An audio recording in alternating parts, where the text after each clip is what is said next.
옆에 계시는 분과 사랑의 인사 나누시겠습니다.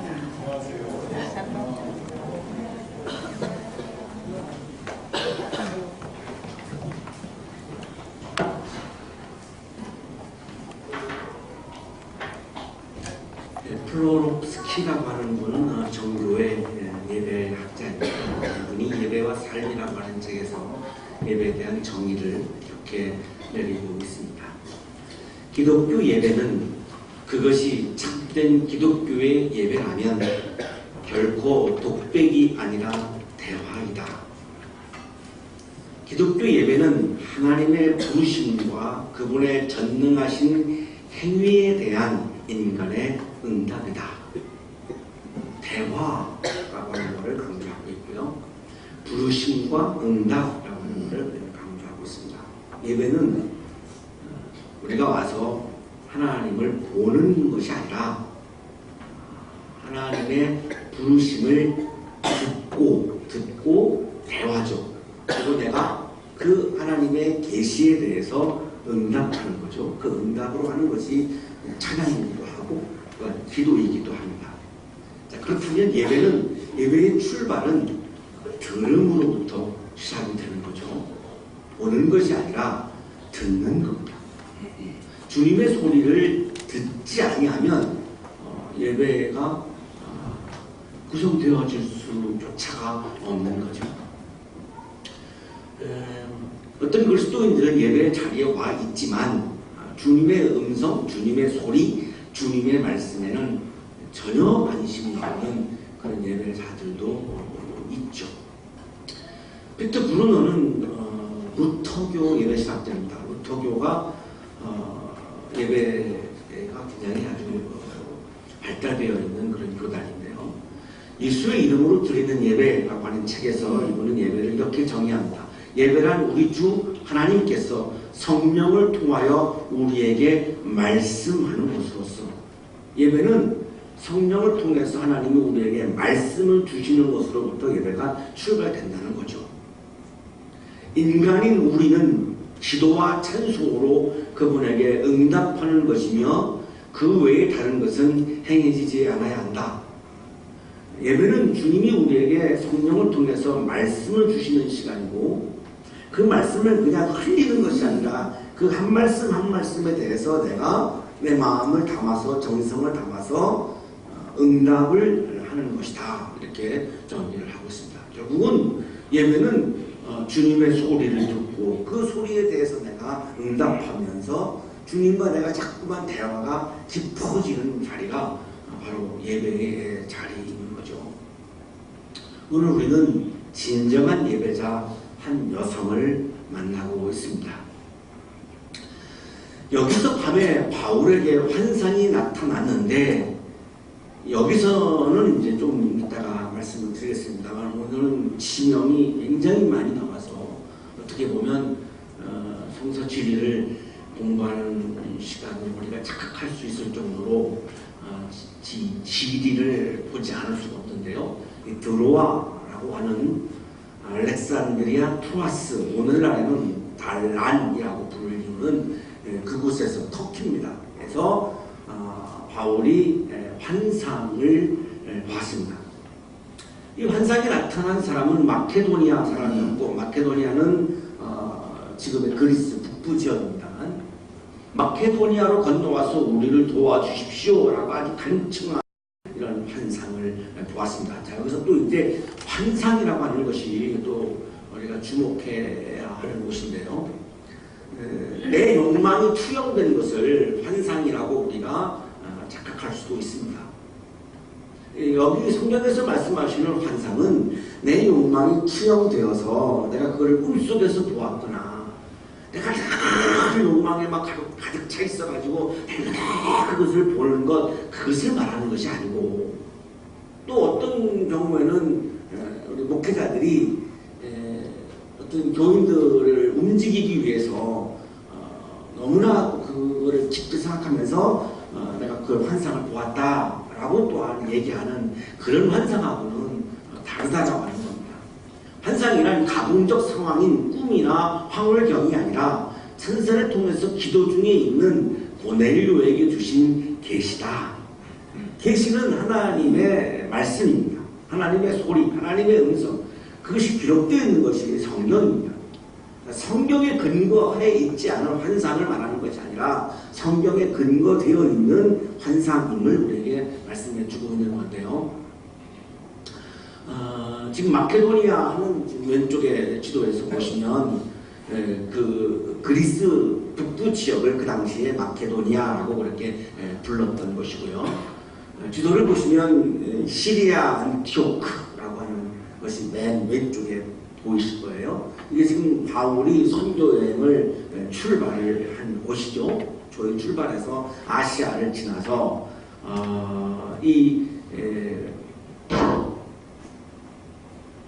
트로아스라고 하는 곳이고요. 여기가 지금 이제 환상을 보았던 곳입니다. 여기서 환상을 보는 거고요. 마케도니아로 이제 이렇게 여기서 환상을 보고 가는 거죠. 원래는 아시아 쪽으로 선교를 가려고 했는데 환상을 보고 나서, 환상은 하나님의 말씀입니다. 말씀을 따라서 위쪽으로, 유럽 쪽으로 이제 건너간 건데요. 여기 아시아와 유럽을 이렇게 경계하는 게 이제 마르마나 해인데 아주 멀지는 않죠. 가깝습니다만 이 바다를 건너서 이제 네아폴리, 빌립보 이렇게 가는 것이 오늘 지금 본문에 나와 있는 그 성경의 지명의 이름입니다. 그래서 크게는 지금 이렇게 일단 좀 보시고요. 그 환상을 바울이 본 뒤에 우리는 곧 마케도니아로 건너가려고 하였다. 우리는 마케도니아 사람들에게 복음을 전하기 위하여 하나님께서 우리를 부르신 것이라고 확신하였기 때문이다. 환상은 본 것이 아니라 들음으로 분명히 이어지고 있죠. 우리를 불렀다는 거죠. 불렀다라고 하는 것은 들음이죠. 본 것이 아니라 들음입니다. 하나님을 본 것이 아니라 마케도니아 사람이 간청하는 것을 들은 거죠. 들었는데 그 들음이 보니까, 성경에 나와 있는 걸 보니까 그것이 하나님의 마음이고 주님의 마음인 것이 확실했습니다. 그래서 자기의 뜻은 아시아 쪽으로 가려고 하는 것이었는데 하나님의 부르심이 내 뜻보다 더 중요하기 때문에 이 선교여행의 경로를 바꾼 거죠. 아시아가 아닌 유럽으로 바꿉니다. 자, 이 10절 때문에 세계 역사가 바뀌는 겁니다. 만약에 이때 바울이 유럽으로 안 갔다면 이 기독교는 세계적인 종교가 되기가 어려웠습니다. 유럽으로 갔기 때문에 결국은 세계를 유럽이 지배하고 있었기 때문에 이 기독교가 세계적인 종교로 이렇게 바뀌는 엄청난 그런 변화를 가져오는 장면이 지금 이 10절입니다. 환상입니다. 우리는 드로아에서 배를 떠나서 사모드라게로 직행하여 이튿날 네아폴리로 갔고, 자, 여기 드로아가 지금 지도에서 보시는 터키의 그 남부 쪽에 있는 그런 곳인데요. 알렉산드리아, 트로아스 이렇게 되어 있습니다. 구글에서 지도를 치시면 그렇게 되어 있는데, 여기에서 드로아에서 사모드라게 섬으로 간 거죠. 이건 지금 다 사모트라키라고 현재는 그렇게 부르는데요. 헬라어로는 사모드라케로 되어 있고, 우리 성경에는 지금 사모드라게 되어 있는데요. 여기서 드로아에서 사모드라게 섬으로 갔습니다. 거기서 하룻밤을 자요. 그리고 다시 또 출발해서 지금 네아폴리로 갔다는 건데, 이 네아폴리는 네아폴리스라고 하는 헬라어인데, 그러니까 뉴시티, 그러니까 신도시라는 거죠. 나폴리라고 하는 것도 같은 뜻인데요. 다 신도시, 새로운 도시라고 하는 뉴시티라고 하는 말이 네아폴리스라고 하는 헬라어인데, 이거를 우리 성경에서는 지금 네아폴리라고 이렇게 부르고 있습니다. 그리고 거기서 다시 한 16km 떨어진 곳이 이제 빌립보인데요. 헬라어로는 필리포이 이렇게 부르고, 영어로는 필리피라고 부르고, 지명이 막 달라서 참 이게 혼란스럽습니다. 이게 막 추적을 해봤는데, 한 16km 떨어져 있는 도시고, 마케도니아에서는 수도는 이제 데살로니가고, 그런데 빌립보가 그 데살로니가보다 더 아주 중요한 아주 핵심 그런 도시인 곳이 바로 빌립보였습니다. 그 빌립보에 이제 도착을 하는 것이 유럽에 이제 복음이 막 이제 들어가는 그런 순간입니다. 그래서 빌립보가 굉장히 중요한데요. 이 드로아라고 하는 이름은 원래는 헬라어로는 트로아도스, 영어로는 이제 트로아스. 이 터키의 트로이가 두 군데가 있는데 우리가 잘 알고 있는 그 트로이의 목마를 우리가 유명한 그 트로이라고 하는 도시가 있죠. 트로이 전쟁이 있었던 곳이고, 지금 지도에서 보실 때 위쪽에 있는 것이 이제 트로이입니다. 물론 터키 지역이고요. 근데 이 트로이가 이 도시가 항구 도시로서 기능을 상실을 합니다. 그래서 한 16km 아래쪽에다가 이 항구 도시인 알렉산드리아 트로아스를 도시를 건설합니다. 그래서 이게 지금 두 개의 트로이가 있는데, 지금 여기 성경에 나오는 바울이 출발했던 드로아는 알렉산드리아 트로아스입니다. 그러니까 이 아래쪽에 있는 도시인데요. 터키어로는 투바라고 부릅니다. 그래서 터키에 가서 우리가 지금 트로이 그러면 그 사람들이 알아듣지 못하고요. 투바 그럼 잘 못 알아들어요. 히사롤리크 투바 그래야 그 사람들이 이제 이 길을 안내해주는 이 터키 사람들이 부르는 지명은 히사롤리크 투바 이렇게 알아듣습니다. 바울이 환상을 본 곳은 이제 여기 아래쪽에 알렉산드리아 트로아스, 히사롤리크 투바. 주전 310년에 알렉산더 대왕의 장군인 안티고누스가 이 도시를 이제 건설을 새롭게 해서 항구 도시로서 굉장히 아주 멋진 도시가 됩니다. 현재 구글에서는 달양이라고 치셔야 여기가 나옵니다. 현재 지명은 달양으로 이렇게 되어 있습니다.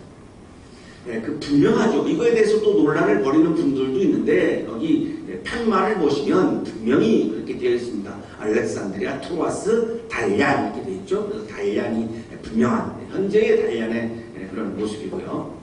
여기서 이제 사무드라케 섬으로 이렇게 간 거고, 사무드라케는 이제 섬이고 굉장히 높은 산이 그 섬에 있습니다. 보시는 바와 같이 굉장히 아주 높은 산이 있고요.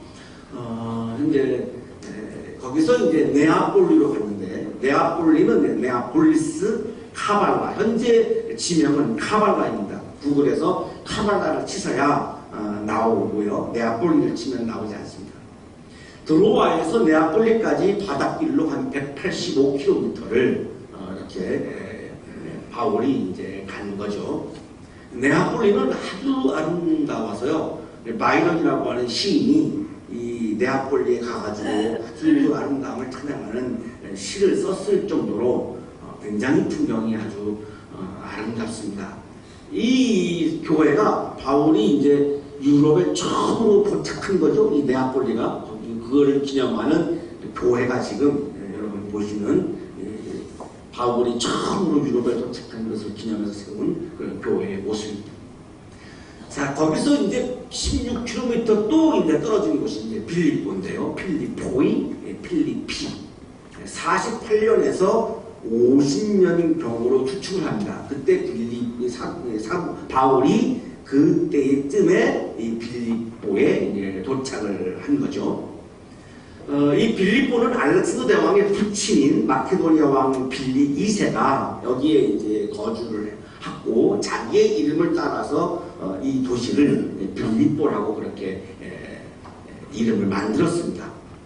그리고 로마의 식민지에 살았는데, 좀 우리가 좀 이해하기 어렵습니다만 로마 시민이죠. 로마의 지배를 받았으니까 로마 시민인데, 로마 시민이라고 하는 것에 대해서 굉장한 자부심을 가지고 있던 것이 이 빌립보의 시민들이었습니다. 굉장히 자부심이 아주 강한 그런 사람들이었습니다.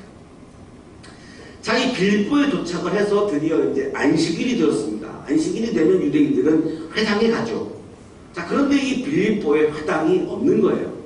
워낙 헬라문화가 워낙 강한 아직은 도시이기 때문에 회당이 아직 세워지지 않았습니다.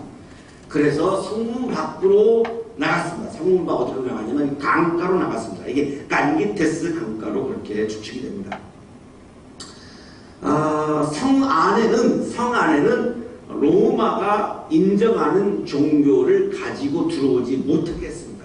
이게 빌립보 자치 이 도시의 어떤 하나의 종교 정책이었는데, 그렇기 때문에 이 빌립보 안에서 이들이 어떤 예배를 하고 기도를 하고 이것이 매우 어려웠습니다. 그래서 그 당시에 이제 유대인들이 회당도 없고 성 안에서는 예배를 드리기 어렵고 그러니까 성 바깥에 나가서 강가에 모여서 예배를 드리고 기도를 했던 것입니다. 강가에 모여서 이게 간기테스 강으로 그렇게 보여지는데요.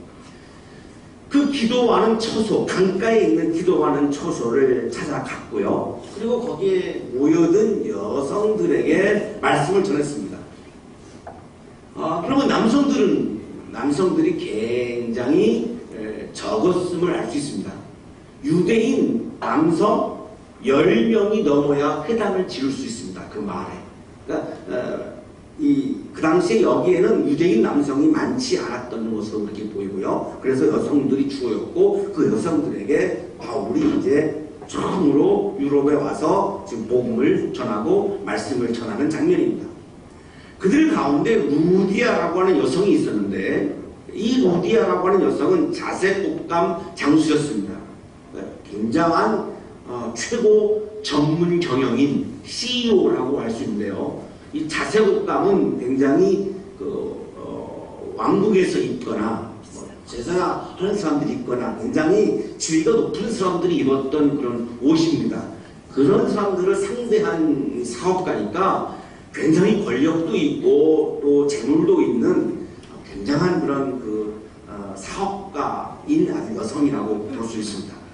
분명한 것은 빌립보 지역에는 대규모 염료 의복 조합이 체계적으로 조직되어 있었으며 그 조합의 실력자가 루디였다라고 하는 사실이다라고 하는 이런 주장도 보면 루디아가 얼마만큼 권력이 많았나 재물이 많았는가를 우리가 추측해 볼 수 있는 여성입니다. 이 여성은 두아드랴 출신입니다. 이 두아드랴도 또 지명이 나오는데 터키에 있는 곳이고요. 지금은 아크리사르라고 쳐야지 나옵니다. 아크리사르라고 하는 영국 출신인데 원래 아시아 출신인 거죠. 그런데 지금 빌립보에서 지금 장사도 하고 사업도 하고 굉장히 권력가들과 또 교제도 있는 굉장한 그런 굉장한 여성인 것 같아요. 자, 그런데 이 루디아가 특징이 하나님을 공경하는 사람이었다라고 하는 겁니다. 오늘 성서 본문에 제가 보기에는 핵심적인 말씀인데요. 공경하다라고 하는 단어는 세보멘의 워시핑. 다시 말하면 하나님을 예배하는 사람이었다라고 하는 뜻입니다. 하나님을 예배했다라고 하는 말은 하나님과 대화했다는 말이죠. 하나님과 대화했다는 말은 하나님의 소리, 하나님의 말씀, 하나님의 음성에 늘 귀를 기울이고 그 하나님의 소리를 늘 마음에 채웠다는 겁니다. 이것이 굉장히 쉽지 않습니다. 굉장한 권력을 가지고 있고 많은 재물을 가지고 있을수록 하나님을 높이고 하나님을 예배하고 하나님의 소리를 내 마음에 채우는 것이 쉽지 않습니다. 뭔가가 나에게 어려움이 있고 내가 뭔가가 부족함이 있을 때에는 좀 쉽게 우리가 하나님을 의지하고 하나님을 높이고 하나님의 음성에 기울이기가 쉬운데 내가 가진 것이 많을 때는 내가 가진 것으로 많은 것들을 이게 해결할 수 있기 때문에 하나님을 의지하고 하나님을 높이고 하나님의 소리에 귀를 기울이는 것이 매우 쉽지 않습니다. 그런데 참 독특하게도 이 루디아라고 하는 여성은 많은 권력과 많은 물질을 가지고 있음에도 불구하고 하나님의 소리를 늘 가슴에 채우고 마음에 채우고 하나님의 말씀에 늘 귀를 기울이고 말씀에 아주 민감했던 그런 여성이라고 하는 것이 지금 성경에 나와 있는 말씀입니다. 주님께서 그 여자의 마음을 여셨으므로 그는 바울의 말을 귀담아 들었다. 하나님을 공경했다라고 하는 말은 하나님을 예배했다는 말이고요. 하나님을 예배했다는 말이 무엇인지 14절에서 우리에게 말씀해 주죠.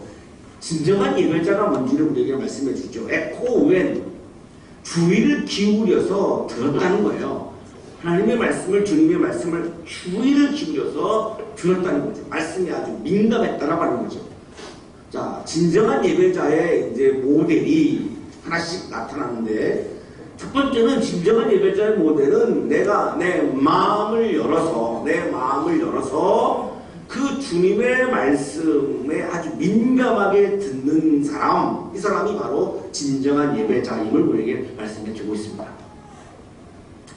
대화는 들음으로 시작을 하기 때문에 하나님의 소리, 하나님의 발성, 하나님의 음성에 대한 들음이 없으면, 마음을 열고 들음이 없으면 하나님의 소리를 듣지 못하면 대화를 불가능해지기 때문에 대화가 없으면 이미 예배가 아닌 것이 되어버리는 거죠.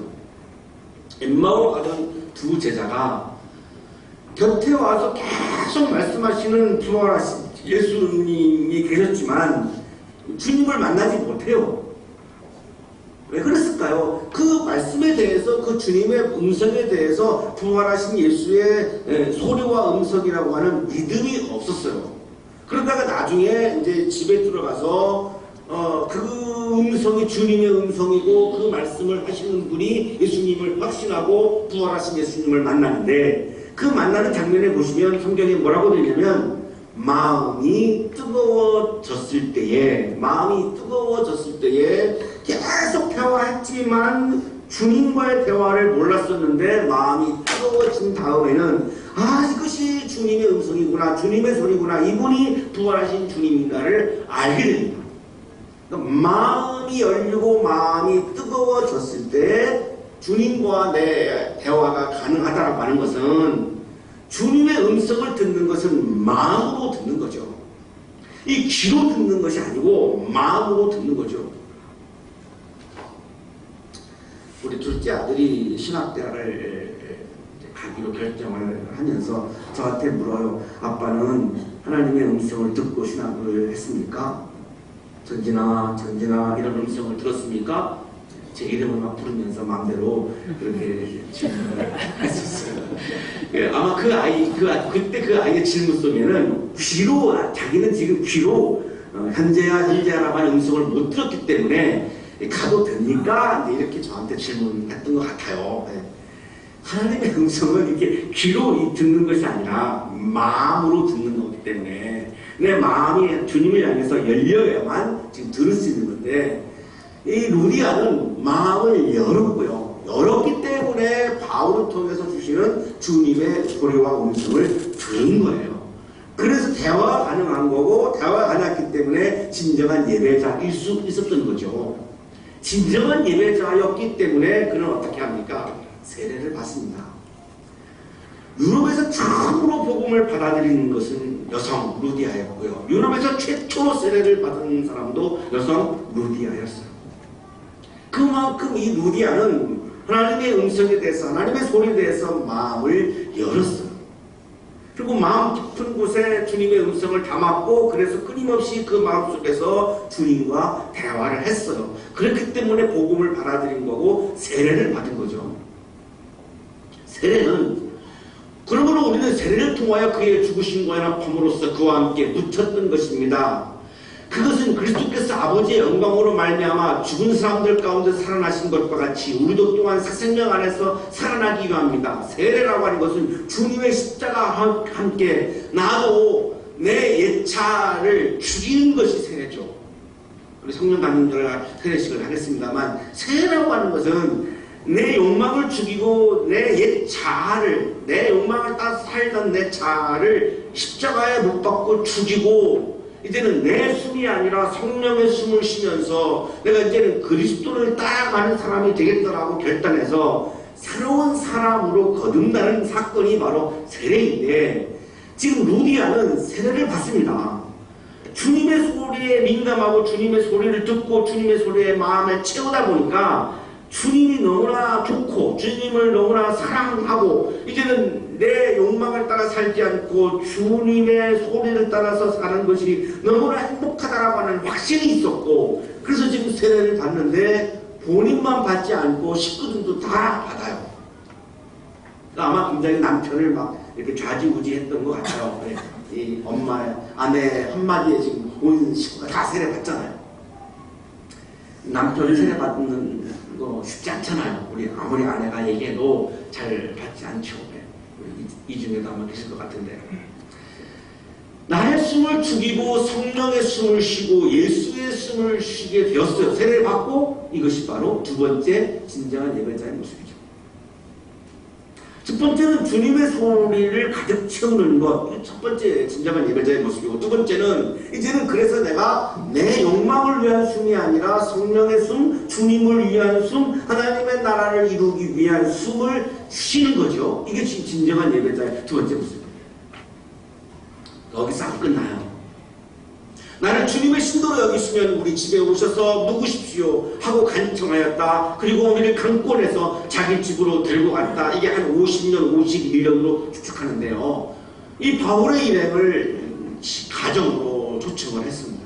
자, 그래서 거기서 이제 예배를 드리기 시작을 합니다. 강가가 아닌, 이것이 유럽 최초의 교회입니다. 이것이 빌립보 교회.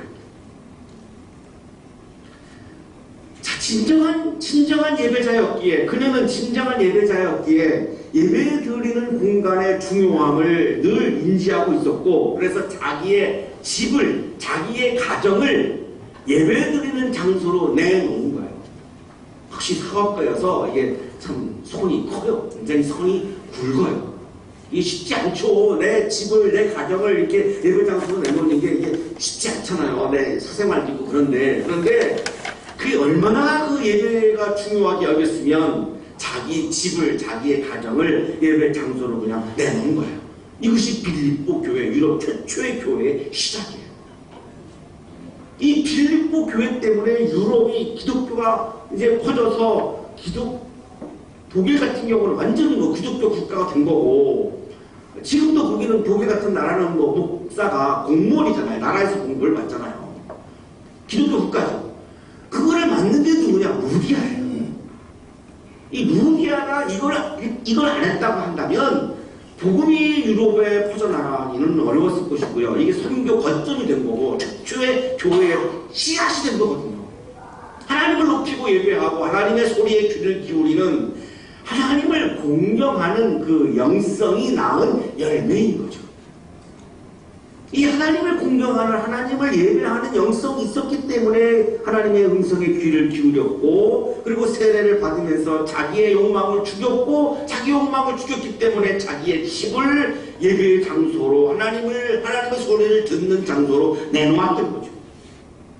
본인은 그것이 그냥 그냥 이렇게 크게 중요하지 않다고 생각할 수도 있어요. 그런데 역사를 되돌아보면 이 장면은 유럽의 기독교의 교회가 세워지는, 출발하는 어마어마한 의미 있는 장면입니다.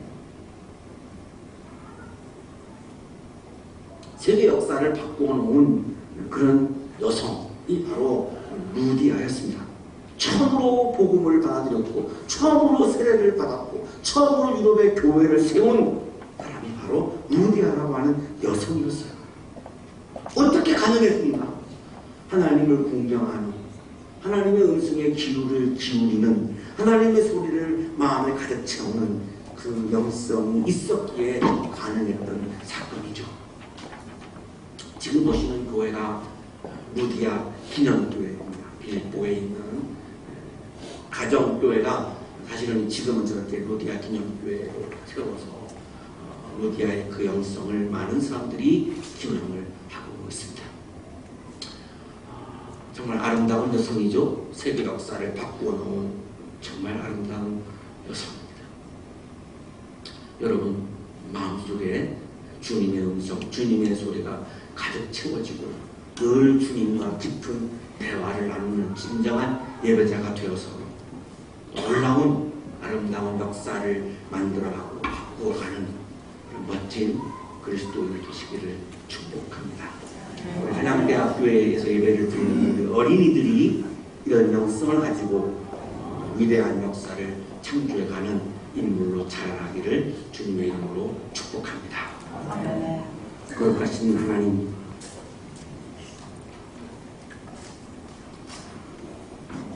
우리의 마음속에 주님의 말씀을 채워주옵소서. 주님의 소리가 내 마음을 울려서 날마다 주님과 깊은 대화가 있게 하여 주시고, 진정한 예배자가 되어 성령의 숨을 쉬며 하나님의 나라를 이루어가는 멋진 그리스도인으로 살게 해 주옵소서. 하나님이 보시기에 좋았던 이 세계가 파괴되고 훼손되어 있습니다. 우리의 신앙과 우리의 믿음과 우리의 영성을 통하여 하나님이 보시기에 심히 좋았던 그 세계가 다시 회복되어지는 사건이 일어나게 하여 주옵소서. 우리 한양대학교회가 작지만 하나님의 소리를 가득가득 채우는 영성이 충만한 교회가 되게 해주셔서 여성 루디아가 한 사람이 했던 것처럼 우리 작은 한 교회가 위대한 하나님의 나라를, 하나님 나라의 역사를 이루어가는 아름다운 교회가 되게 하여 주옵소서. 예쁜 아이들을 허락해 주셔서 감사합니다. 이 아이들이 내 욕망을 이루어가는 그러한 삶이 아니라 하나님의 나라를 이루어가는 아름다운 삶을 살아가는 어린이가 되도록 복내려 주옵소서. 예수 그리스도 이름으로 기도하옵나이다. 아멘.